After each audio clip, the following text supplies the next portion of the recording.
After one preseason game, one thing remains clear. Jonathan Gannon has the perfect control over this team. What do I mean? Let's discuss.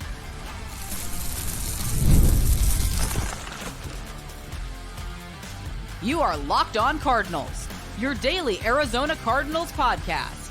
Part of the Locked On Podcast Network, your team every day.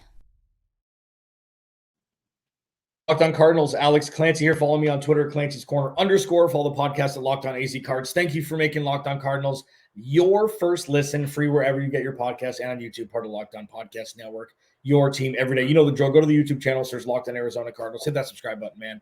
Turn notifications on so you can see my big dumb face spewing stuff about the Arizona Cardinals as we ramp up to week 1 in Orchard Park in Buffalo. I did my double dip yesterday, the good and the bad, 2 full podcasts yesterday. So thought it was necessary to kind of set the tone for what this team looks like with our first look at them, regardless of if Kyler Murray played, Marvin Harrison, James Conner, et cetera, et cetera, et cetera. There was plenty to dive into. Jonathan Gannon's going to be under a microscope in this first segment here. I have a great guest, friend of the show at this point, that I'll bring on here in a second to discuss it. This episode of Locked On Cardinals is brought to you by LinkedIn. LinkedIn Jobs helps you find the qualified candidates you want to talk to faster. Post your job for free at linkedin.com/LockedOnNFL. That's linkedin.com/LockedOnNFL to post your job for free. Terms and conditions apply. Who's the guest? Donnie Druin, right there. SI. One of my boys is on the grind every day at camp, away from camp, doing content, writing content. Writing articles is hard. Okay. For people that don't doing know, a podcast is hard, brother. Yeah. Especially when you black out for 30 minutes and you just hope that it sounds good. That's kind of been my plan the entire time. But I brought him on because he was there. He's had his finger on the pulse the entire time during camp, ramping up to the preseason week 1. You saw my good versus bad yesterday. I want to get his thoughts. But first, before we discuss the good and the bad from a preseason game that really has no direct correlative to, regular season success, except for who's going to make the 53-man roster, Jonathan Gannon has been nothing short of impressive, in my opinion, since taking the reins last offseason, around whatever it was, February, March, whatever it was, after the tampering. Jonathan Gannon came in. He had the bus comments people made fun of him for. He had the arm motions he had during his introductory press conference at Buda Baker. He had things like that where it's like, well, Mike McDaniel's cool. Jonathan Gannon's a dork. Doesn't necessarily translate. And then week 1 of preseason last year, he's on the sidelines, arms crossed. You're like, that dude's a head coach. And since then, he's had autonomy over this team. Everybody follows him. Everybody loves him. Going into preseason week 1 of a season of actual consequence, unlike last season, does it ring true even more now because there's actual stakes in place? I think so. And I think so, too. It helps that they were able to get in last year, really kind of establish, hey, here's the standard. They didn't budge. They cut so much fat off of the roster. I think they made it very clear, hey, this is not Cliff Kingsbury Cardinals. This is a brand new era. If the ship is going to sink, we're going to do things the right way whenever it sinks. And I think they laid a really, really good foundation. And I do agree with you. I think it rings true even more heading to 2024 because now they know they won't come out in the minute, Alex, but they have to go win some more football games now. 4 wins is not going to cut it heading to 2024. I think it's debatable what exactly a good, successful season is for them. You'll have different opinions on what exactly that looks like. But all in all, I think they got their bogey year out of the way. They know they have to take the next step in 2024. And I think Jonathan Gannon has done a very, very good job of sending that message throughout the team. Hey, we're not going to be the team that everybody lauds and applauds for fighting every week, but coming up just short. It's time. It's time to get this ship going in the right direction. And I think him and his staff and Monty Austinfort in the front office have done a very, very good job of getting guys that will buy into that with the high football character that you always hear them talk about, on top of the talent. And whenever those two hopefully meet, it should provide good things for them. I had Donnie Druin, Sports Illustrated writer for the Arizona Cardinals, because I agree. It's like Cliff Kingsbury was the PE coach and everybody joked around with her in school, and Jonathan Gannon's the guy that gets thanked at graduation. It's like, this guy is the one who got me to where I am. You saw with Kyler Murray. Like, Kyler Murray's the use case where it's like immediately he changed. Immediately. And sure, the ACL, the losing, not having Cliff helped. So it's not all Jonathan Gannon, but the important parts are where it's like, you know what? You take a guy who's kind of lost, introvert, great player, and misunderstood, and then you bring a guy who's a social media darling. He's taking pictures with fans. Like, that's Jonathan Gannon, either tangentially or directly. Now, on the field, talk about the defense specifically, because the offense is going to be the easy thing to talk about all year. The defense going into the preseason, it's like, okay, are we going to see week 1 in Washington energy? Because that's the energy that surprised everybody right out the gate last year. Josh Dobbs was here less than 2 weeks. You couldn't name more than 5 people on defense if you were a casual. And then they came out and played like it was the Super Bowl. So that was the starting point last year. And sure, it's like new coach, new season. Sure, that's sure to, wear off. It only intensified throughout 2023. And then we see it during the preseason game against the Saints this past weekend. Is that now like the resting barometer for this team and it's only going to get better? Yeah, I think that's tough to say. I think more than anything, what the 2023 Cardinals showed us was that regardless of who's in there, they're going to play hard. They're going to play tough, and hopefully they're going to play as a unit. I think it spoke volumes that the Cardinals' second-team defense hung with the Saints' first-team offense. And granted, the Saints, they're not playing in the Super Bowl parade. They're not looking to make a deep push in the playoffs this year. But still, nonetheless, legitimate starters in the National Football League. You pretty much didn't have any starters besides maybe Roy Lopez in the game. And for those guys to not only hang with them, but also low-key dominate. I don't want to throw that term out, but they played really, really well against the Saints the first couple of drives. I think that speaks volumes to not only the depth they're trying to build, but also just the overall scheme of things. And granted, it's preseason, it's vanilla. It just comes down to execution. But I think that's the really exciting point, Alex, is that they executed at a very high level in the short glimpse of action that we saw them. Yeah. And no Max Melton, Darren Hall, obviously we'll talk about the good next segment. Darius Robinson made an impact on his 11 snaps. I'm a huge fan of LJ Collier, especially coming over from Seattle. He was looked at as oh, that's sneaky last year before he got hurt. Oh, that guy's going to implement. He had a couple batted balls during the preseason. It's okay, this guy may actually, I think he's 27. He's sneaky young. He showed flashes. The big thing's going to be truly, obviously the pass rush in the cornerback room, but you're right. It's how you do the small things is how you do everything. The small things is preseason, and they're prepared. They're ready to rock, just like they were last year during the regular season. And it was fascinating to watch again. You're kind of waiting, especially fans of the Cardinals for a long time. You're waiting for things to fall apart because that's always what it's been. And I think now it's people are starting to get a little bit more comfortable with functionality. And we saw it from the preseason week 1 again, because you're right. It's preseason. It's it doesn't matter unless you're trying to make the roster. But how you do the small things is how you do everything. They're doing the small things right. That's Jonathan Gannon. That's why I wanted to do an entire segment. Now, let's talk about the good. There was a lot of good on Saturday. We'll discuss it next. Roll on here. Alex Clancy, Locked On Cardinals, your team every day. This episode of Locked On Cardinals is brought to you by, wait for it, eBay Motors. Passion, drive, and patience. The formula for winning championships is also what keeps your ride or die alive, and eBay Motors has everything you need to maintain your vehicle to level it up to peak performance, superchargers, roof racks, exhaust kits, LED headlights, and more. Whether you're into speed, power, or style, eBay Motors has you covered, man. With over 122 million parts for your number one ride or die, you'll always find exactly what you're looking for. And with eBay Guaranteed Fit, your part is guaranteed to fit your ride every time or your money back. Because with eBay Motors, you're burning rubber, not cash, man. With all the parts you need at the prices you want, it's easy to make your car the MVP and bring home those huge damn wins. Keep your ride or die alive at ebaymotors.com. Eligible items only. Exclusions apply. eBay Guaranteed Fit. Only available to U.S. customers. So Cardinals lose 16-14. The offense wasn't great. Desmond Ridder was terrible. We'll talk about that in the next segment. But there was some good. Donnie Druin, Sports Illustrated, covering the Cardinals, joining me here, Locked On Cardinals, your team every day. So the good for me, Darren Hall, obviously, with the cornerback room was so many question marks. Darren Hall, drafted by the Falcons a couple years ago, was on the practice squad for the Colts last year, and then has come over to the Cardinals. We'll see if he makes the roster. But you saw Jonathan Gannon dapping him up, slapping him on the butt, saying, you know what, that's a Jonathan Gannon player. this isn't a Rudy Rudiger situation where it's like, oh, you know what, good for you, but like Greg Dortch 3 years ago, where it's like, you hope he makes the squad. It's fun because he's small and it's cool. Like, this dude actually made an impact more than any other corner in the game last Saturday. So let's talk about Darren Hall quickly. Obviously, an unknown compared to Sean Murphy-Bunting and Max Melton, and even Elijah Jones, who had a bad game. We'll talk about next segment. Garrett Williams didn't play. Like, talk to me about Darren Hall, and if you think he has a legitimate chance to be a rotational corner, depending on Jonathan Gannon, Nick Rouse's base in any sort of set.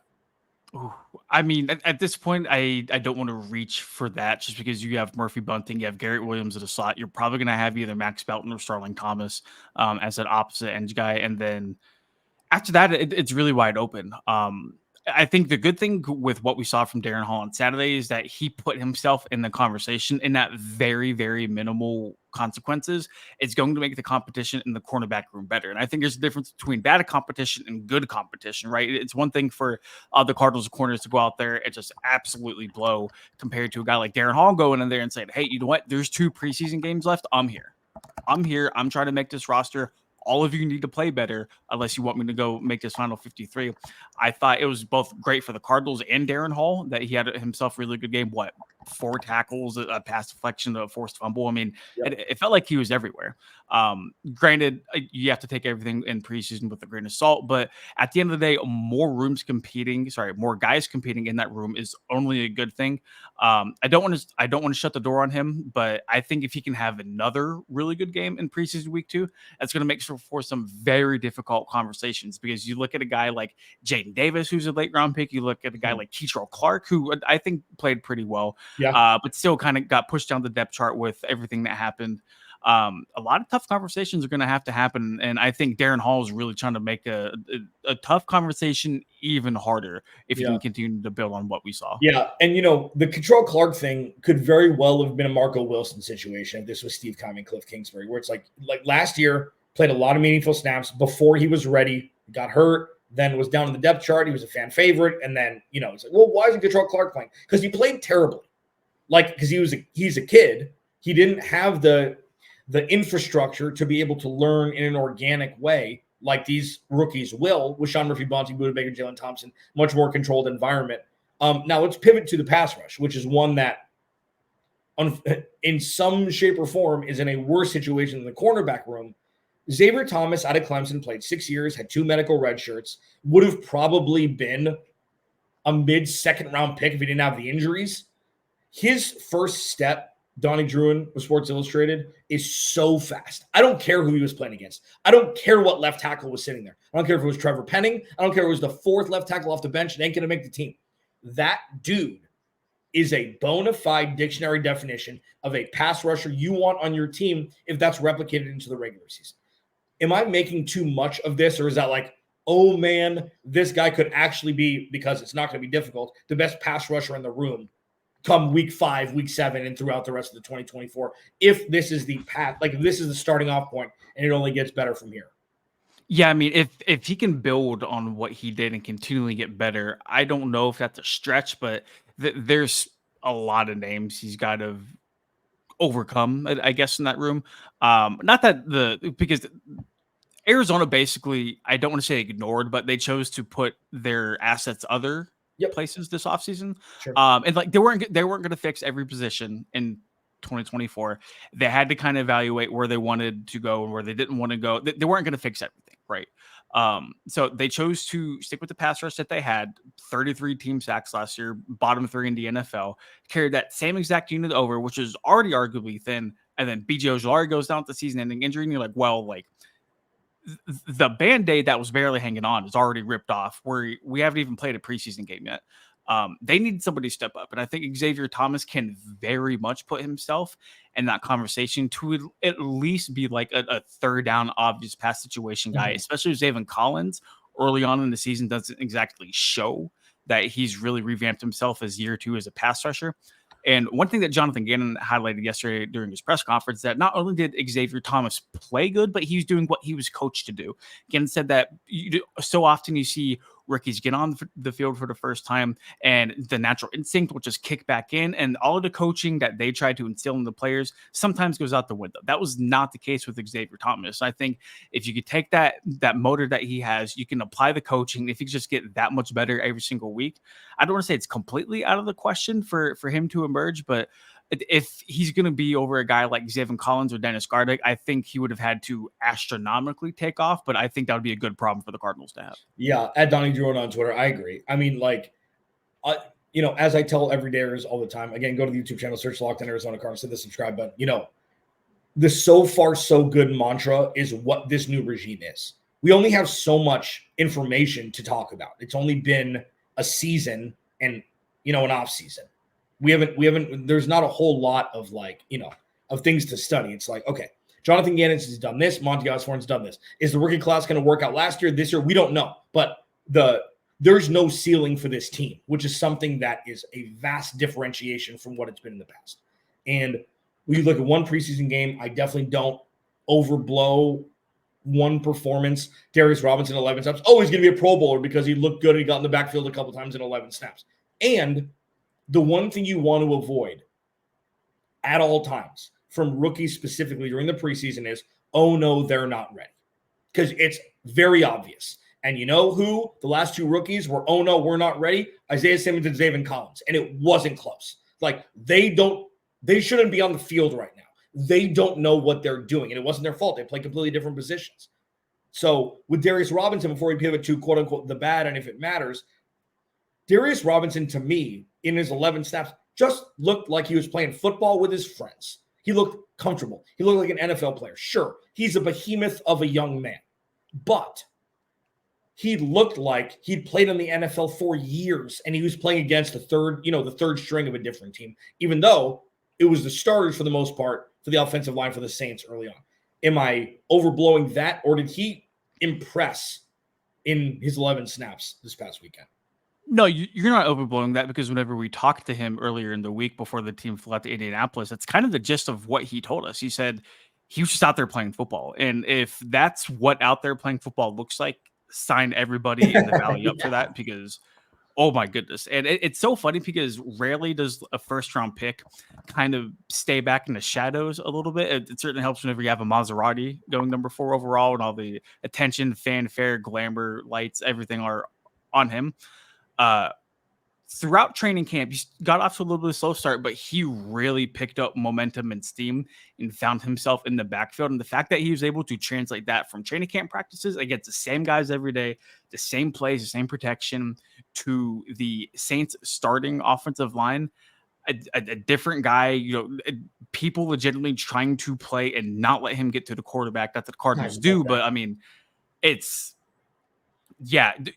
definitely want to not overreact to anything, good or bad. You want to remain neutral, but did Darius Robinson look like a freaking football player in that game, man?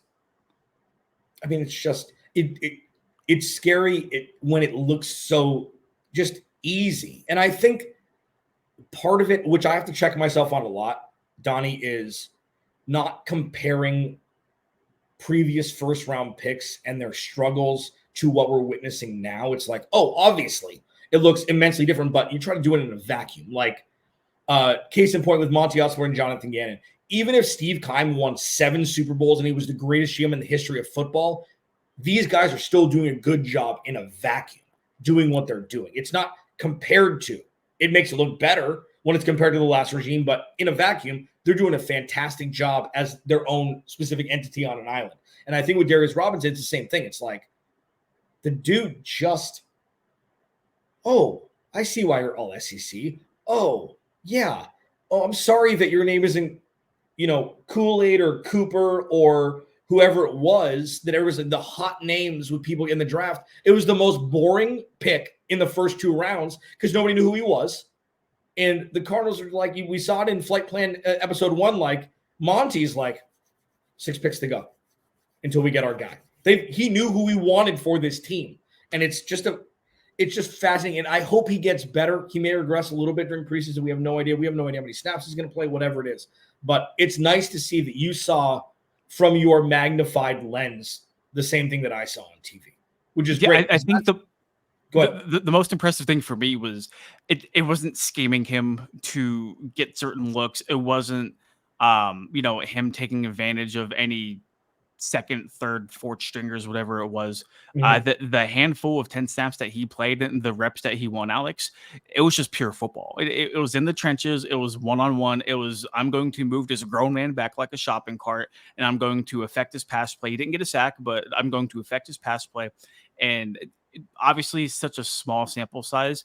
Sure. But Darius Robinson is a devil in the details. He's a sucker for watching film. He told us a couple of days ago that he must have watched the film probably like 5 times already from that game. Then he's already watching film for the Colts games and the 2 joint practices they're going to have at Indianapolis. With a raw talent like that, who's willing to get better and willing to put in the work, I think that's extremely exciting. And like you said, he wasn't a popular pick. I think some people were upset whenever they took him. He wasn't a sexy pick, but he was the right pick. Yeah, it was the right position, at least. It wasn't, Zaven Collins, where it could have been Greg Newsome, it could have been a corner, it could have been an offensive lineman. It was an off-ball linebacker they were going to move to. Now, one last question before we pivot. Like, he didn't play any snaps. He didn't line up on the edge at all. Now, and this is not projecting like I'm projecting on you. Like, I'm asking you to tell the future here. Like, do you think that they're going to maximize the interior of the defensive line to mask the lack of pass rush off the edge? Or do you think that they're going to, like, say week 2 of preseason to week 3? Do you see him lining up on the edge so they can figure out where he's best? Or if it's both, or are they just going to say, you know what? You were all SEC at both positions. You were inside before you were outside due to team need. You're going to be a hand in the dirt, D end and not an edge rusher. Like, where do you see him playing? Or is it still TBD? I don't think they're going to make him a stand-up outside linebacker, if that's what you're asking. I think really they're big. very content. I think they're very content with kind of having to bounce around between that like defensive tackle, defensive end role. In nickel situations where it's 4 down linemen, I can definitely see him being one of the 4, just because he's that good as a pass rusher, or at least he projects as that. I do think they wanted to beef up the defensive line to kind of help the edge room, because as much as we want to talk about the edge room and what they didn't do last year, they did not have a lot of interior push to go with that. With people basically like you and me lining up at like 3 tech. No offense to any of those guys that played, but I think there's a reason they went out and made a conscious effort to get basically an entirely new defensive line. As far as Darius Robinson goes as an edge rusher right now, I don't think so. That's just not what he is. And I think this regime is perfectly content with having a really, really good guy you can bounce between 2 spots, as opposed to trying to take another gamble and move another guy to edge that probably shouldn't be there as an outside linebacker, and then hoping the dice falls in your favor. Yeah, and I mean, as we go to the bad here, like, if you can get anything out of Zaven Collins, it changes the entire dynamic of this defense. Dennis Gardeck's going to be your situational pass rusher, who's going to play more snaps than that. If Zaven Collins removes himself from being a mystery to an actual bona fide NFL player every down, this defense can be completely different. I completely agree. Donnie Druin, Arizona Cardinals writer for Sports Illustrated, joining me, Locked On Cardinals, your team every day. The bad, and doesn't matter. Next. This episode of Locked On Cardinals is brought to you by LinkedIn. When you're hiring for your small business, you want to find qualified professionals that, will fit the role that you're looking for, right? That's why you have to check out LinkedIn Jobs. LinkedIn Jobs has the tools to help you find the right professionals for your team faster and for free. LinkedIn isn't just a job board. LinkedIn helps you hire professionals you can't find anywhere else, even those who aren't actively looking for a job, which is wild. But if they're open for the perfect role that isn't the job they have, they may be open to it. In a given month, over 70% of LinkedIn users don't visit other leading job sites. So if you're not looking on LinkedIn, you're looking in the wrong place. On LinkedIn, 86% of small businesses get a qualified candidate within 24 hours. Hire professionals like a professional on LinkedIn. Post your job for free at linkedin.com/LockedOnNFL. That's linkedin.com/LockedOnNFL to post your job for free. Terms and conditions apply. All right. Alex Nancy, Locked On Cardinals. Thanks for making Locked On Cardinals your first listen. Donnie, friend of the show, kind of kind of a pain, but he's very he cancels on me a lot. Like, I don't know if you know that. He cancels on me a lot. No, he's happy to be happy to have you on, dude. Woke up early for me to do this early morning so I can get this podcast out early. So much appreciated. For those that don't understand the work and life of a beat reporter, and there are people like, Bob McManaman, Ken Summers, who I had on a couple weeks ago, who's like, I don't get starstruck by athletes. I always get starstruck by Ken because he has a wealth of knowledge that supersedes anything. He's the best. Kyle Odegaard did it for a long time with AC Cardinals. Bo Brock, my lesser half, who used to be a host here, who, obviously the show's better when he's not here. Like, let's be honest. You guys do a great job. And Tyler Drake, obviously, friend of the show also. So appreciate what you do. It makes my job easier, selfishly. And you guys do great work. So really happy to have you on. That. So thank you. Of course. Let's talk about the bad, quote unquote. Obviously, preseason, we're talking on a spectrum here. The game doesn't count. And the oh no, that guy's not ready happened a couple times during the preseason in week 1 against the Saints this past Saturday. There's 2 names, one with more consequence because we know the name. It was a big name from last year. Didn't necessarily level up. I think that you probably know who I'm talking about. Let's talk about Elijah Jones first.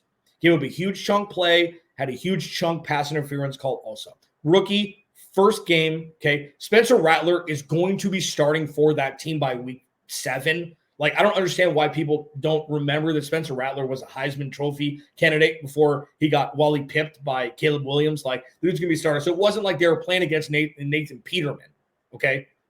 But Elijah Jones played like a college football player on an NFL field. Talk to me about Elijah Jones, what you've seen. I know we've talked about the cornerback room a lot. There's a lot of guys. There's a lot of chefs in the kitchen. We're trying to see who the CB1's going to be. It's going to be Sean Murphy-Bunting, most likely out the gate. We'll see what Max Melton can do. We didn't see him this past weekend.